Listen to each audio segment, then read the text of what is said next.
दरभंगा में रहकर मोटरसाइकिल चोरी की घटनाओं को अंजाम देने वाले चोर गिरोह को बिस्फीत थाना पुलिस ने गिरफ्तार किया है।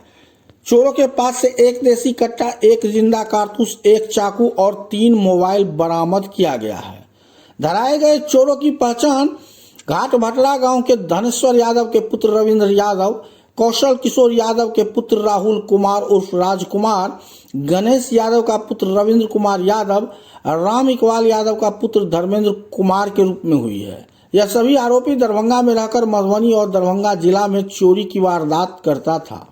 सोमवार को आयोजित प्रेस वार्ता में मधुबनी एसपी योगेंद्र कुमार ने बताया कि यह गिरोह किसी बड़े आपराधिक घटना को अंजाम देने के फिराक में था। पुलिस को सूचना मिली थी कि अपराधियों के पास अवैध हथियार है। त्वरित कार्रवाई करते हुए पुलिस ने घेराबंदी कर आरोपियों को दबोच लिया।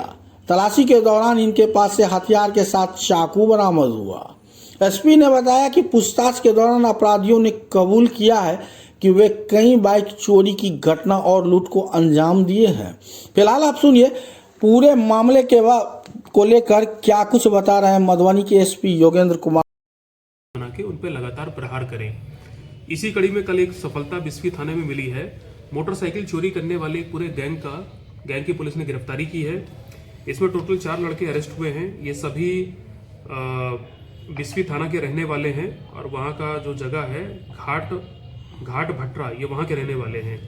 इनके पास से एक देसी कट्टा मिला है, एक चाकू मिली है, एक जिंदा कारतूस मिला है, 3 मोबाइल फोन मिले हैं।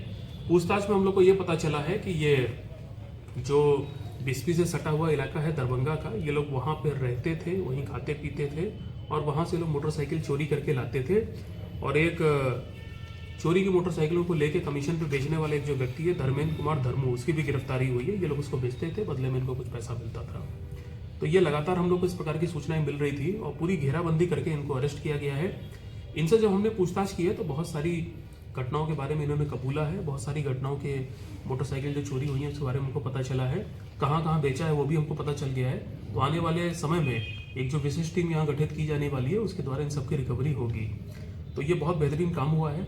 अगर इनकी गिरफ्तारी नहीं होती तो जिस प्रकार से लोग हथियार लेके घूम रहे थे शायद कोई बड़ी घटना ये लोग कर देते, लूट की या छिनतई की, और बहुत सारी मोटरसाइकिल ये लोग और भी चोरी कर सकते थे। तो क्राइम प्रिवेंशन की दृष्टि से ये बड़ा अच्छा काम हुआ है। मैं अपनी तरफ से पूरी टीम को पुरस्कृत करूंगा। आपराधिक इतिहास इन सबके ऊपर है। ये लोग लगभग इन सभी के ऊपर मोटरसाइकिल चोरी के मामले पहले से दर्ज हैं। तो इसको जल्दी हम लोग इन्वेस्टिगेट करके इन लोग को कड़ी से कड़ी सजा दिलाएंगे। सर ये बात सही है कि सूखा नशा एक बड़ी समस्या बन गई है। तो इसको लेकर के अभी हाल के ही पिछले कुछ दिनों में ड्रग इंस्पेक्टर और एसटीपीओ सदर की टीम ने शहर की जो दवाओं की दुकान है जो अवैध तरीके से इस प्रकार से चल रही हैं वहाँ छापेमारी की गई थी।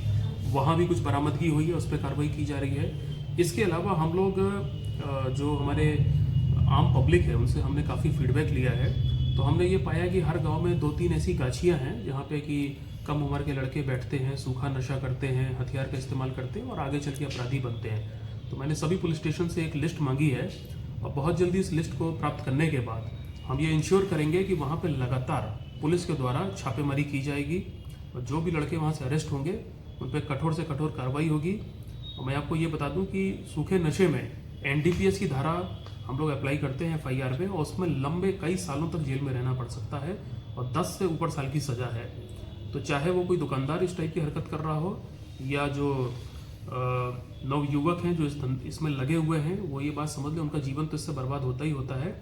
लेकिन अपराध के रास्ते पर जाते हैं तो कई सालों तक बिना बेल के उनको जेल में भी रहना पड़ सकता है। तो ये जो प्लानिंग है पुलिस करने वाली है, बहुत जल्दी हम लोग इस पर बड़ी कार्रवाई करेंगे।